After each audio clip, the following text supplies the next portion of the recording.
2018 में दहशतगर्दी का मुकम्मल खात्मा कर दिया गया था। बलूचिस्तान और दीगर इलाकों में दहशतगर्दी फिर सर उठा रही है। सिक्योरिटी इदारे हर रोज़ अमन के लिए जानों की कुर्बानियाँ दे रहे हैं। वज़ीर-ए-आज़म शहबाज शरीफ का नेशनल वर्कशॉप बलूचिस्तान के शुरा से खिताब। कहा, बलूचिस्तान की तरक्की पाकिस्तान की मजमूई खुशहाली से जुड़ी है। गुज़िश्ता दहाइयों में बलूचिस्तान को नज़रअंदाज करना खुद एहतसाबी का लम्हा है। बलूच हमेशा कुशादा दिल और मेहमान नवाज रहे।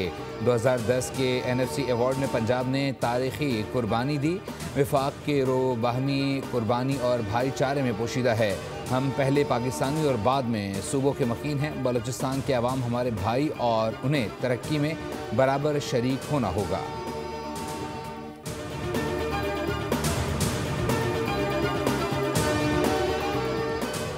और पाकिस्तान और अफगान तालिबान के दरमियान मुज़ाकरात का दूसरा अहम दौर इस्तांबुल में जारी।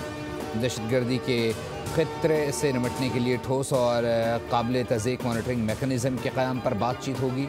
मुज़ाकरात में पाकिस्तान का 2 रुकनी वफ़द शरीक, DGMO और डिप्टी DGMO वफ़द में शामिल। अफ़गानिस्तान की तरफ से नायब वज़ीर दाखिला रहमतुल्लाह मुजीब क़यादत कर रहे हैं।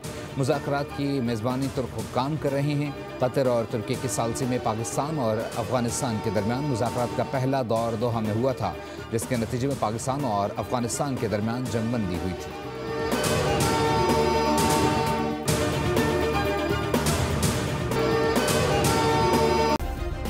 सब्सक्राइब करें और बेल दबाएं ताकि कोई खबर रह न जाए।